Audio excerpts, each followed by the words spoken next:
The rig shakes once, then a second time, and workers already know something has gone catastrophically wrong. On April 20th, 2010, the Deepwater Horizon oil rig exploded in the Gulf of Mexico. 11 workers lost their lives that night. Many others faced a decision most people never have to imagine.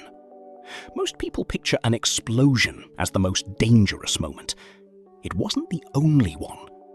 For survivors, the fire that followed created an even harder problem. The rig sat over 5,000 feet above the ocean floor, but survivors weren't jumping toward the seabed.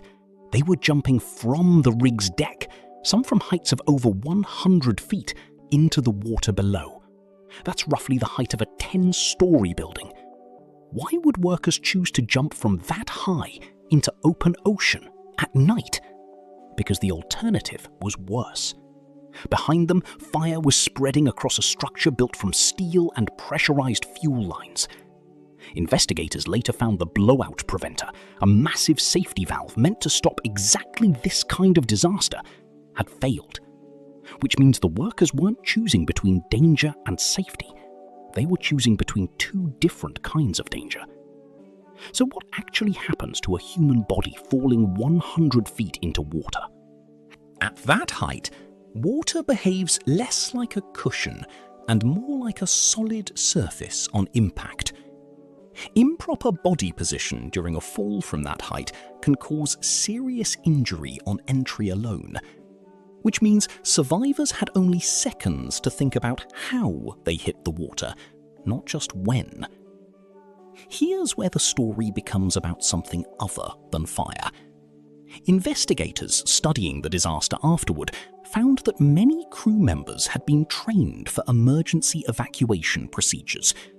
Regular safety drills on offshore rigs typically cover exactly this kind of last resort scenario. Which means for some workers, the jump wasn't a moment of pure panic.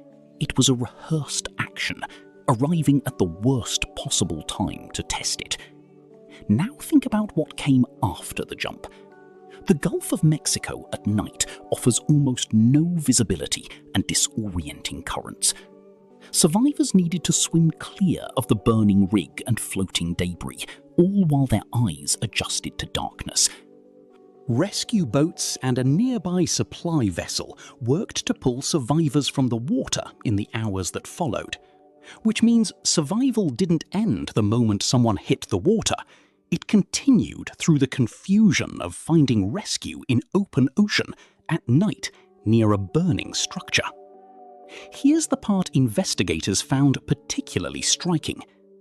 The explosion and subsequent oil spill became one of the largest environmental disasters in US history. For nearly 3 months, oil poured into the Gulf before the well was finally sealed. Which means the disaster on the rig that night was only the beginning of a much longer crisis, one that would affect an entire coastline for years afterward. Federal investigations later identified multiple contributing factors, including decisions made under time and cost pressure in the days leading up to the explosion.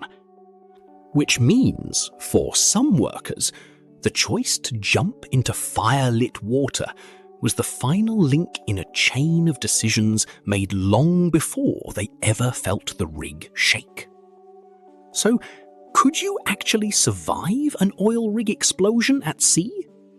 The odds depended on training, timing, and a willingness to choose one danger over another in a matter of seconds. A shaking deck, a wall of fire, a jump into darkness that offered no guarantees, only fewer certainties than staying behind.